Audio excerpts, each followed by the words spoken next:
मंडळी, आज आपण करतोय मस्त असं आंबे हळद आणि ओल्या हळदीचं लोणचं. करायला अतिशय सोपं आहे, चवीला तेवढंच छान लागतं आणि विशेष म्हणजे हे लोणचं जास्त जरी खाल्लं ना तरीसुद्धा बाधणार नाही, उलट आपल्या आरोग्यासाठी खूप चांगलंच असतं. यामध्ये तेलाचं प्रमाण अतिशय कमी आहे आणि झटपट होणारं असं लोणचं तयार केलं आहे. परंतु तुम्हाला जर वर्षभर टिकणारं लोणचं हवं असेल तर त्याची रेसिपीसुद्धा आपल्या चॅनलवर अपलोड आहे, तीसुद्धा बघा.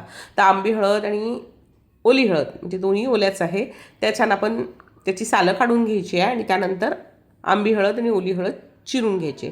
चिरली तरी चालेल किंवा किसून घेतली ना तरी चालेल, काही जण तर ठेचूनसुद्धा घेतात, परंतु चिरून घ्या किंवा बारीक त्याच्या फोडी करून घ्या. तर मी बारीक फोडी करून घेतल्या म्हणजे एक तर खायलाही बऱ्या पडतात. तर सगळ्या आंबे हळदीच्या आणि ओल्या हळदीच्या फोडी एका बोलमध्ये घेतलेल्या आहेत. त्यावर आपण मीठ टाकलं आहे, चवीनुसार मीठ टाकून घ्यायचं आहे. त्याचबरोबर आपण त्यावर 2 ते 3 लिंबाचा रस घालायचा आहे. लिंबाचा रस जर तुम्हाला कमी वाटला तर नंतरसुद्धा घालू शकता. तर इथं 2 मोठ्या लिंबाचा रस घातलेला आहे.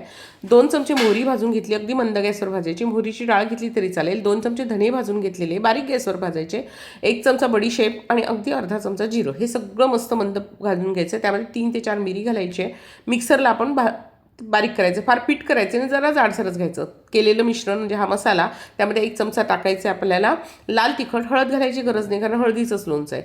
त्यानंतर गरम गरम तेल यावर घालायचं आहे, म्हणजे आपला मसाला जो आहे तो तेलावर छानपैकी तळला जातो. त्यानंतर हा तळलेला मसाला आपल्या आंबे हळदीच्या आणि ओली हळदीच्या मिश्रणामध्ये घालायचा आहे आणि त्यानंतर हे लोणचं जे आहे ना एखाद्या काचेच्या बरणीमध्ये भरून घ्यायचं. जर तुम्हाला इथे लिंबाचं प्रमाण कमी वाटल्यास लिंबाचा रस नक्की घाला.